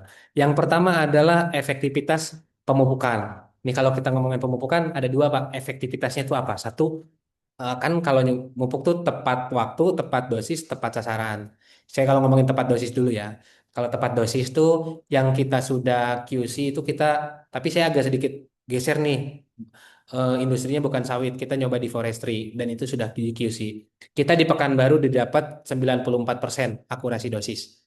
Itu di Pekanbaru. Kemudian kita geser ke Palembang, kita dapat 98% akurasi dosis. Artinya tadi kalau kita main di 2 kilogram per pokok, ya itu kita dapat 98%-nya tuh kalau di Palembang tuh, seperti itu. Akurasi dosisnya. Kemudian kalau apa tepat sasaran tadi nih akurasi tepat sasarannya. Nah, biasanya ketika pengujian ini kita bareng nih sama teman-teman plantation tuh kadang kita mau coba misalnya pemupukan pohon ke pohon, ya kan, pohon ke pohon, kita taruh tuh titik sasarannya. Jadi kita terapin terpal. Kayak kita pakai terpal tuh sebagai untuk demplotnya. Jadi area-area pengamatan itu pakai terpal. Nah, nanti pupuk yang jatuh di terpal itu berapa kilo? Nah, sejauh ini parameter yang challenge yang dikasih ke kita itu di Kalimantan Tengah itu di 85% bottom targetnya. Kita bisa achieve di 88%. Jadi pupuknya. Jadi kalau tadi misalnya pupuk 2 kilo tuh, yang jatuh itu di 88%-nya dari 2 kilo tadi. Sisanya kemana? Sisanya nyangkut ke pelepah. Estimasinya seperti itu. Karena kan ada kebun-kebun TM itu kan pelepahnya kadang udah nyampe. Nah, tinggal pemupukannya seperti apa? Ada pemahaman yang pupuknya tuh ditaburin aja, taburin merata di atas. Nanti ketika kena hujan ataupun dan pupuknya aman buat daun, pupuk tuh akan turun. Tapi kalau maunya dipupuk di jalur mati saja, ya kan? Yang area area jalur yang tidak dilewati oleh alat bisa tuh dikucur. Nah, metode pengujiannya seperti itu. Tapi kita cukup pede bilang di angka 88% karena kita sudah dapat contoh datanya. Namun ini relatif juga ya dengan dosis yang ada di kebun, tapi metode pengujiannya nanti seperti itu jika dari timnya Pak Hairul ataupun partner-partner yang lain mau mengujinya. Tapi gambaran pengujiannya kurang lebih seperti itu. Nah, kemudian yang kedua ini kan kendala nih, berarti kan Pak Hairul pun sudah familiar nih. Bukan kendala sih sebenarnya Pak, bisa dibilang challenge ya, tantangan. Itu di baterai. Baterai betul kalau baterainya kita tuh durasinya pendek. Tapi sebetulnya ada beberapa model. Yang pertama itu model adalah secara jumlah jumlah baterai operasionalnya. Minimal tuh 4 sampai 5 itu sudah ketemu tuh rotasi 1 jam. Tapi ada kebun juga yang satu timnya baterainya bisa 12, Pak. Secara capital, secara modal lebih banyak, lebih besar. Tapi secara umur baterai bisa lebih lama. Karena dia baterainya nggak di push banget nih. Meskipun baterai kita itu garansinya 1.500 cycle atau 1 tahun. Tapi umurnya kalau memang di push banget tuh kan bisa lebih singkat. Itu. Nah, kemudian untuk pengecasannya, balik lagi drone kita ini kalau Agres T100 itu dia pakai DJI generatornya itu D14.000. 14.000 volt ampere atau 14 kWh gitu ya. Nah, kalau pakai keunggulannya drone kita tuh menang gensetnya tuh ukurannya kecil. Tapi kalau coba bapak-bapak dan ibu cari genset merek lain yang dia speknya 14.000, pasti gensetnya gede-gede. Dan sebagian besar non gasolin, bukan BBM. Tapi dia biasanya diesel tuh. Nah, itu mobilisasi dipertimbangkan juga. Nah, terus kalau pakai genset-genset kecil, contohnya kita ngomongin T25. T25 itu kan pakai genset kalau kita D6000. Nah, genset-genset pabrikan tuh speknya 8.000, tapi aktualnya paling 5.500 gitu kan. Dia spek tipu-tipu tuh speknya. Nah, kalau kita ngecas pakai genset yang tidak minimal standar DJI, dia masuknya ke mode slow charging. Di mana kalau tadi saya bilang ultra fast charging itu 9 sampai 12 menit, kalau udah masuk generator atau pengecasan dia yang slow charging bisa sampai 20 menit, 30 menit. Nah, itu udah mutus rotasi tuh. Dan itu emang nggak rekomen. Jadi tetap coba sebisa mungkin speknya sesuai dengan standar DJI, meskipun nanti Bapak dan Ibu akan diberikan pilihan mau pakai gensetnya kita DJI atau pakai genset sendiri. Nah, kalau kayak di Padi di Palembang tuh ada dia, karena di pinggir sawahnya itu udah ada panel-panel listrik, dia nggak mau pakai charger. Dia nggak mau pakai genset, dia maunya pakai charger saja. Jadi dia colok tuh charger 3 fasanya itu dari 3 fasanya ke MCB di pinggir-pinggir sawah tuh, aman tuh ultra fast charging kayak gitu. Gambarannya itu sih Pak Hairul, semoga terjawab. Oke, terima kasih Mas Dede atas jawabannya.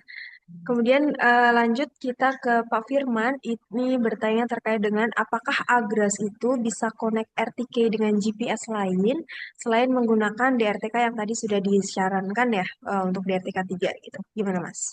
Mm. Baik, kalau sejauh ini sebenarnya yang kita rekomendasikan semuanya brandnya kita ya, DJI. Brandnya kita DJI. Ini tidak sejauh ini pun kita juga masih minim untuk permintaan dan penggunaan DJI lain ya. Sorry, RTK merek lain ya. Nah, sejauh ini memang yang paling nyaman, paling comfort memang pakai ekosistemnya DJI karena semua terintegrasi tuh. Baik dari drone, RTK, kalau itu nggak ada DJI, software gitu, sorry. Softwarenya DJI. Sejauh ini kita memang rekomendasi full DJI. Tapi kalau memang Pak Firman ada sudah kepemilikan RTK lain, itu bisa kita cek Pak. Tapi sejauh ini beberapa memang tidak kompatibel dengan ekosistemnya DJI. Bahkan untuk penggunaan data saja, penggunaan drone mappingnya itu kalau memang dia misalnya pakai foto udara UAV biasa nih, yang tidak ada RTK-nya, tidak ada sebelumnya diakuisisi tidak pakai DRTK itu belum terintegrasi sama softwarenya kita. Gitu. Itu salah satu requirement dan challenge-nya sih. Maksudnya itu requirement penggunaan DJI, tapi challenge-nya juga untuk DJI itu. Gitu. Oke, siap. Baik. Terima kasih Mas Dede untuk jawabannya. Tadi mungkin kita lebih disarankan untuk one integration ya Mas ya, untuk Mm-mm. base-nya ibaratnya.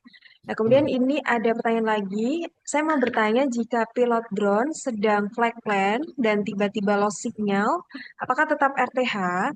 Dan jika sedang melakukan misi flight plan, tiba-tiba hujan itu gimana? Mm-mm. Baik, untuk ini penanya yang tidak ada namanya. Jadi kalau kalau dia udah terbang, terbang nih. Tapi kita kita buat lebih detail. Kalau terbangnya penyemprotan, kalau nyemprot, terus dia, pokoknya kalau lost sinyal tuh tadi dia pilihannya adalah lanjut misi atau pulang. Tapi kita sepakati pulang ya. Jadi kalau dia nyemprot, terus hilang misi, hilang sinyal, pulang dia. Itu pasti akan pulang. Pupuk pun sama. Kalau kita setting dia pulang. Nah, kalau tiba-tiba hujan, misalnya lagi nyemprot. Nah, kembali lagi, biasanya itu kalau cuaca-cuaca mendung kita nggak terbangin tuh drone-nya. Karena kalau Agras ini kan kelihatan mata gitu ya terbangnya, bukan kayak drone mapping. Kalau drone mapping kan terbang 15 kilo dari lokasi. Ya kan untuk foto udara tuh bisa bisa jauh gitu kan. Tapi kalau drone drone Agras mah deket, biasanya under sekilo, under 2 kilo. Jadi kalau hujan tuh kelihatan. Nah, kalau nyemprot, kalau hujan, pertanyaannya ngapain nyemprot hujan gitu kan. Pasti dia kebilas tuh, kecuci tuh hasil semprotan. Tapi kalau pupuk atau nabur benih, kalau nabur benih padi atau pupuk gitu, ya sekiranya itu hujannya gerimis dan menurut rekomendasi kebun masih aman, kelarin aja gitu. Toh paling cuma satu atau enggak lebih dari 5 sampai 7 menitan gitu toh. Kalau misalnya anggaplah udah tinggal 30 kilo lagi, mungkin 1 menit gitu kan. Nunggu 1 menit. Kalau kena hujan nggak apa-apa kalau lagi posisi kayak gitu. Bahkan kalau lagi hujan tiba-tiba mau, anggaplah lagi RTH terus hujan deras, kena kehujanan, nggak apa-apa banget, sebenarnya aman aja. Toh kita juga ngebersihinnya kan kita cuci drone itu. Yang penting soket-soket dan bagian elektrikalnya tuh ketutup. Karena saya lupa nih kalau ngomongin IP rating. Yang jelas kalau kita sendiri sih habis kerja pupuk kan kotor banget ya, kita cuci itu drone-nya kita. Itu aman gitu. Bahkan kalau misalnya drone-nya di bawah, kita belum sempet nih masukin drone-nya gitu ke mobil, belum sempat naikin. Saat kita naikin kehujanan itu nggak apa-apa, aman, dan itu udah, saya kalau lagi kegiatan di lapangan juga keseringan kayak gitu tuh sampai kehujanan, dan itu aman seperti itu. Berarti sudah teruji lah ya Mas ya, kalau misalnya Mhm. hujan deras gitu masih oke. Jadi aman. Oke, lanjut. Kita ke Pak Ambo. Ini kalau misalnya dalam misi penyemprotan dan drone tidak terhubung dengan remote karena terhalang oleh bukit atau lost connect, apakah drone tetap bisa melanjutkan misi dan apakah sensor dan radar DJI Agras tetap berfungsi? Mm-mm. Gini, Pak Ambo yang pernah kita coba, Pak Ambo itu teman saya Mbak Dinda dari Sulawesi kalau Oke. nggak salah nih. Pak Ambo yang udah pernah kita coba, kalau yang dia putus koneksi, tapi kalau yang terhalang bukit gitu, balik lagi ya, dia kalau ketika putus koneksi memang dia ER-nya nggak muncul tuh. Apa tadi pembacaan radar dan lidar itu dia nggak muncul tuh notifikasinya. Tapi kalau drone operasional tetap dilanjutin operasional dia tetap bisa tuh. Tapi kalau dia terhalangnya bukit tapi dia kayak patahan batu gitu, dia diem tuh drone stuck di situ dia. Jadi pentingnya untuk kita memahami juga kondisi operasional di lapangan. Maksudnya tuh dia murni bukit, kayak anggaplah kayak bukit-bukit gundukan-gundukan gitu aman, itu kemungkinan dia lost kepada bagian bawah tuh lembah tuh dia lost tuh sinyal hilang. Tapi ketika dia mengarah ke bagian pulang, mengarah ke bukit lagi, muncul tuh sinyalnya. Itu umum gitu. Tapi kalau memang nanti ini ditemukan ada lost data, misalnya, oh kok pas bagian lost connect ini datanya hilang, nah bapak-bapak yang lain, partner-partner yang lain boleh info ke kita nih ke Smartech. Kita akan coba feedback juga ke prinsipal gitu, karena kita cukup sering juga nge-feedback ke prinsipal terkait improvement produk-produknya kita gitu.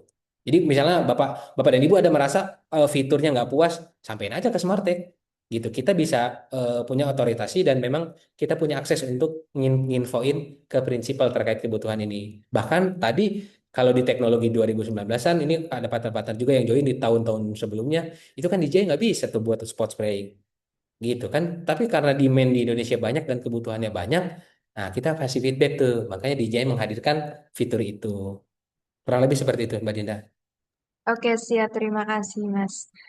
Oke, ini dua pertanyaan lagi ya, Mas ya.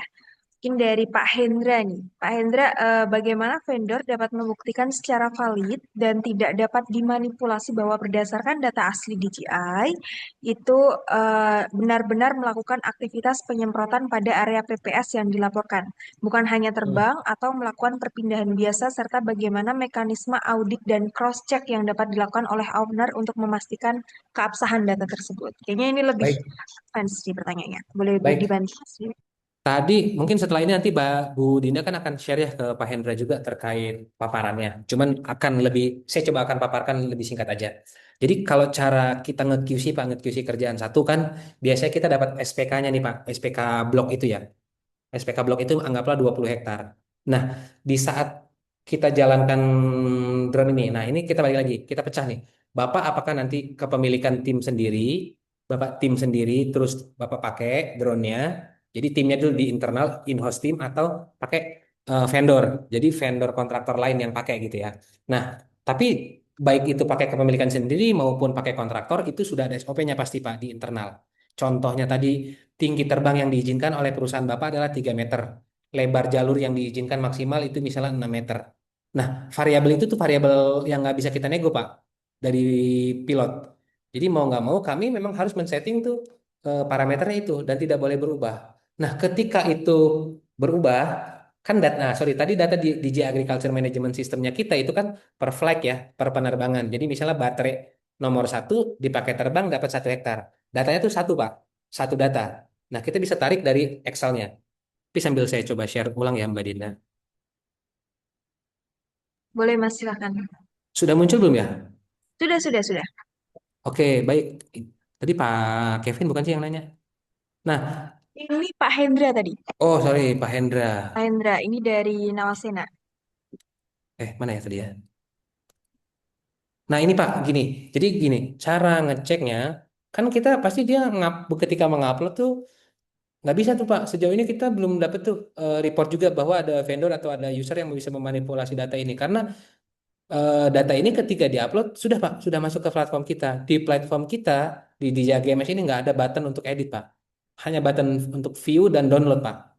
Nah muncul nih di di barisan ini nih.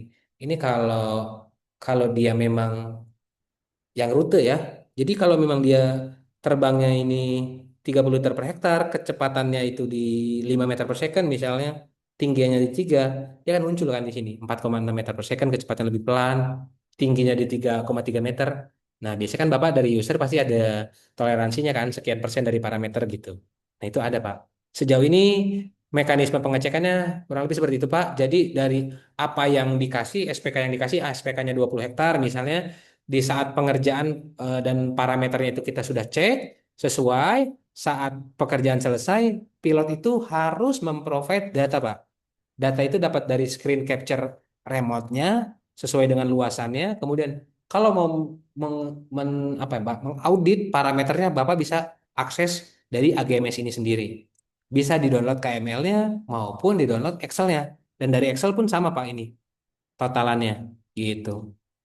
Jadi kalau memanipulasi atau mengedit di platformnya kita belum ada Pak button untuk editnya. Nah, kemudian kalau PPS kan kelihatannya apa ya? Pekerjaannya itu nanti pekerjaannya itu nanti dia apakah dia belang cuman kuning doang rumputnya atau dia ada yang spot-spot hijau-hijau tuh Pak. Tapi kalau spot-spot hijau itu berarti bolong Pak nyemprotnya. Tapi kalau kuning curiga di chemicalnya. Bisa jadi larutannya tidak tepat atau chemicalnya kurang pas. Karena dia dari hasil drone rata. Nah, ketika ya itu tidak lolos QC pas atau berapa persen, nah Bapak bisa bahasanya apa ya, servis ya pekerjaannya, dilakukan pekerjaan ulang oleh drone itu. Tapi mekanismenya kurang lebih seperti itu Pak. Dan mekanisme yang paling basic adalah ketika ada drone masuk tuh misalnya belum pernah ada drone, pertama kali drone masuk, kasih WSP Pak, uji pakai WSP water sensitive paper tadi. Oh hasil semprotnya seperti ini. Jadi pengamatan by alat ada, pengamatan by visual dan lapangan ada. Nah, terus misalnya kayak habis drone, habis servis nih, misalnya tadinya habis jatuh, besok dia masuk servis. Biasanya beberapa kebun itu dia nge-QC-in ulang. Jadinya dia ngetes unit lagi, kalibrasi ulang bahasanya kan. Pakai salah satunya pakai WSP dan metode pengujian tadi. supaya unit yang masuk tetap dengan standar standar pabrikan dan standar yang tetap ditetapkan oleh kebun. Seperti itu, Pak Hendra. Semoga terjawab. Oke, siap. Terima kasih Mas Ridi atas jawabannya. Oke, ini ke Pak Chandra Sinaga dulu nih, ada dua pertanyaan. Mm-mm. Kalau berapa biaya per hektar, mungkin saya yang bantu jawab ya Mas ya. Jadi kalau untuk Mm-mm. biaya, nanti Pak Chandra bisa WA saya lagi nih Pak. Nanti saya infokan untuk berapa biayanya per hektar. Mungkin nanti tergantung dari case-nya Bapak nih. Bapak mau untuk apa, kemudian seperti apa, itu nanti bisa kita bicarakan. Oke, mohon izin. Kemudian ini ada pertanyaan satu lagi dari Pak Chandra terkait dengan pada saat pengaplikasian pupuk itu terkadang ada penggumpalan pupuk nih Mas. Nah itu gimana unit DJI untuk mengatasinya? Boleh dibantu dijawab Mas Dede? Baik, Pak, jadi kalau terkait pupuk yang menggumpal itu kan sebetulnya salah satu feedbacknya ini ya di generasi yang lama dan generasi yang baru. Nah, DJ itu ngejawab pertanyaan itu tuh dengan hadirnya teknologi yang ini, Pak. Saya coba share screen ya.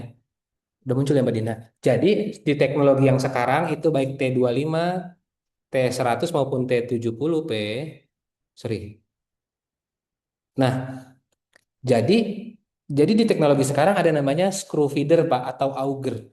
Jadi kalau pupuk-pupuk yang menggumpal, ini videonya macet nih, sorry.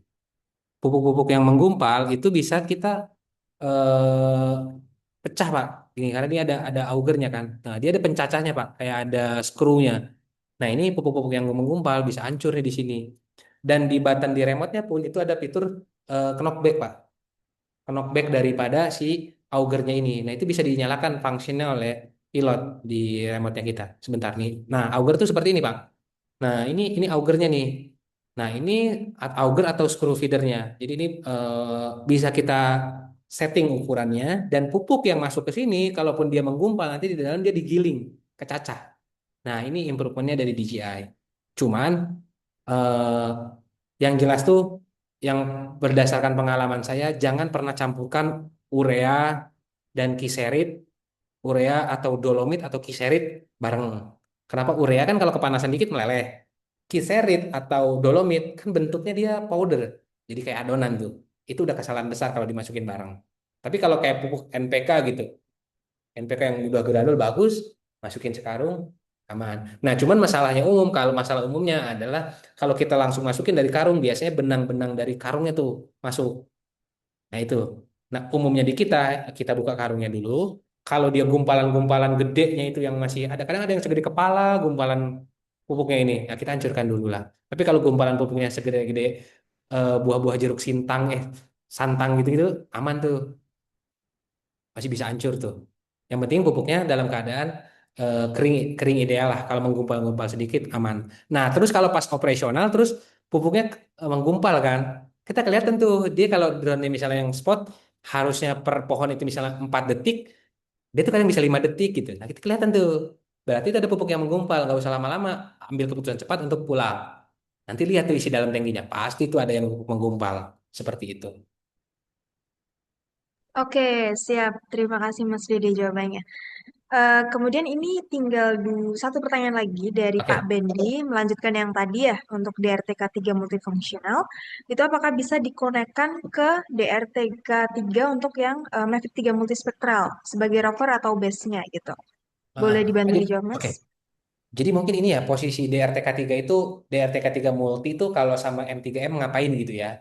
Lah kalau M3M kan sudah ada RTK-nya juga. M3M itu kan sudah ada RTK-nya terus dan dia kan sebagai rover kan, drone yang bergerak. DRTK 3 itu sebagai base-nya Pak yang ngunci akurasinya. Nah, tadi kalau kita ngomongin DRTK 3 sama drone M3M-nya ini biasanya kan dia buat pohon pohon ke pohon tuh. Jadi memang kita kunci akurasi titiknya itu dalam skala senti. Nah, sebetulnya dengan DRTK tadi udah cukup tuh dapat datanya. Tapi kalau kita pergeseran waktu, itu geser tuh pasti dalam skala meter tuh. Nah, kalau yang si pakai DRTK 3 kan dia skala sentimeter kecil.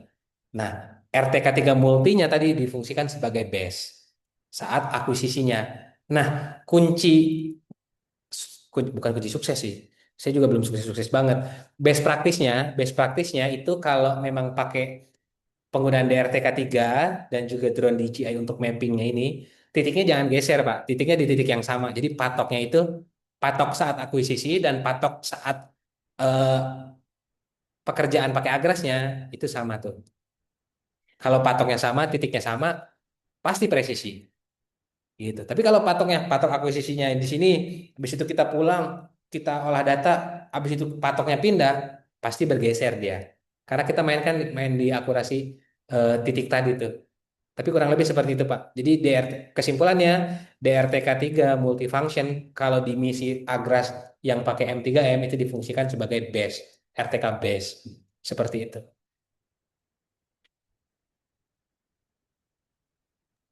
Oke, baiklah. Mungkin satu lagi nih Mas dari Pak Kuncoro sebagai penutup juga. Untuk DJ Agras ini ketinggian terbang maksimalnya berapa nih Mas? Nah, kalau ketinggian terbang maksimal ya, kalau kita ngomongin satu ketinggian terbang rata-rata itu di 3 meter atau 4 meter di atas pohon tertinggi. Misalnya pohonnya 20 meter, ya dia 20 ditambah 3 meter, jadi 23 meter. Tapi kalau rata-rata tuh kalau misalnya kan Agras juga bisa dipakai untuk mapping ya. Nih, Ya, tadi saya udah mention untuk mapping tuh. Nah, kalau kita pakai Agras itu untuk mapping, ketinggian defaultnya itu di 30 meter. Jadi dia nggak bisa lebih rendah, nggak bisa lebih tinggi. Nah itu mempengaruhi kepada coverage area dan juga proses processingnya nanti. Kalau by autonomous. Tapi kalau dipakai untuk lifting, dia bisa lebih tinggi daripada 30. Tergantung nanti Bapak mainnya di mana, di area yang flat atau di area yang kontur. Kalau perbukitan kan kalau dia pindah lembah untuk transporting kan jelas tinggi itu ketinggiannya. betul. Jelas lebih lebih ke peruntukannya sih. Tapi yang membedakan adalah functionnya tadi sih. Dan sejauh ini, kalaupun kita main kalau untuk yang lifting, yang pengantaran logistik, itu kita main di 50 meteran. Enggak, sorry. Itu 50 meteran tuh kalau ada objek ya. Kalau dia tidak ada objek, saya tuh pernah coba di Jambi, itu dia tidak ada objek tuh, belum ada tanamannya. eh Tanamannya. Nah, itu aman tuh. Nanti mungkin setelah ini nanti Bapak dan Ibu juga kalau mau coba cek, saya ada beberapa case study video, mungkin nanti bisa berkontak dengan saya atau via Badinda atau bisa cek di YouTube saya ada YouTube saya namanya Dede Supriyatna di Jaya Agras. Itu ada beberapa case study yang relate dengan sawit. Nah, itu bisa dapat kebayang gambarannya. Saya agak sorry ini jawabnya agak nggak clear nih, ke distract sama pertanyaan Pak Bendi. Pak Bendi maksudnya relay station. Pak Bendi maksudnya Iya, relay station tuh kayak mana Pak tadi Pak? mungkin boleh dikasih ini ya, on mic dari tim biar Pak Bendi bisa on Oh, mic nih. bukan. Bentar-bentar. Apakah pertanyaan Pak Bendi seperti ini? Apakah DRTK3 multifunction bisa difungsikan untuk relay station pada Agras? Kayak gitu bukan Pak Bendi? Oke. Gimana Pak Bendi? Halo? Nomor. Halo Pak Bendi. Oke, benar Pak. Ah, betul. Nah, kurang lebih gitu. Pak, kalau sejauh ini kita belum banyak yang coba juga Pak. RTK3 multi atau pakai relay. Jadi memang kalau orang kebutuhannya relay, dia belinya relay Pak di kita Pak. Seperti itu. Jadi kalau mau coba apa enggak, habis ini saya coba coba cek dengan tim operasional kami, Pak. Karena kita kan tim operasional nih, jadi dia memang ada dedicated yang kalau customer yang maunya relay, ya kita bawain relay. Tapi kalau Bapak udah punya DRTK3 multi nih, mau difungsiin sebagai relay, bisa nggak ya gitu? Di Agras, nanti saya coba cek lagi, Pak. Cuman untuk sekarang saya belum pegang datanya, Pak. Kita udah coba dan berhasil atau enggaknya. Kurang lebih seperti itu, Pak Bendi. Oke, siap, Pak. Oke, sudah terjawab ya Pak Bendi. Ada tambahan? Ini mic-nya itu. Cukup ya Pak ya? Hmm. Cukup, cukup, Bu. Cukup, Oke. cukup. Cukup, Bu. Terima kasih. Ya, siap sama-sama Bapak. Terima kasih juga sudah meramaikan ya. Oke, cukup banyak sekali tadi pertanyaan ada 19 totalnya ya Mas ya. Cukup interest juga dari rekan-rekan dan juga teman-teman dari Plantation. Kemudian terima kasih juga kepada Mas Dede sudah berkenan menjadi pembicara dan juga narasumber acara hari ini. Oke, sebelum kita menutup acara, ini mungkin saya izin info terkait dengan beberapa informasi dari tim Hidronav maupun tim Smart Touch. Jadi misalnya Bapak Ibu terkait dengan tadi ada beberapa yang memang baru ingin trial ataupun beberapa ingin mencoba terkait dengan pengujian Agras ini seperti apa, apakah sesuai efisien, efektivitas, sesuai dengan yang kita sampaikan atau enggak. Nah, Bapak Ibu bisa langsung saja hubungi kalau misalnya mau demo bisa ke saya ataupun ke Mas Dede. Nah, kemudian terkait dengan itu bisa di screenshot dulu mungkin Bapak Ibu kalau misalnya nanti ada kebutuhan terkait demo, kita juga rencananya akan mengadakan roadshow dan roadshow itu nanti kita akan infokan lebih lanjut melalui WhatsApp masing-masing. Kemudian selain itu juga saya izin sampaikan kepada Bapak Ibu yang belum mengisi link absensi mohon untuk segera diisi karena nantinya untuk materi, recording dan juga sertifikat akan didapatkan dari feedback webinar hari ini. Oke, baiklah Bapak Ibu. Akhir kata mungkin kami ucapkan terima kasih juga kepada seluruh peserta yang telah hadir dan juga berpartisipasi dalam acara hari ini. Sekali lagi saya ingatkan juga untuk mengisi absensi. Kemudian saya mohon izin undur diri. Semoga ilmu yang didapat hari ini bermanfaat dan dapat diaplikasikan nantinya di plantation ataupun di palm oil. Baiklah, saya Dinda Septa Leviani sebagai moderator mohon undur diri. Sampai jumpa di Hydronav Tech Talk berikutnya. Selamat sore dan terima kasih. Oke, terima kasih Bapak dan Ibu. Selamat sore. Sore.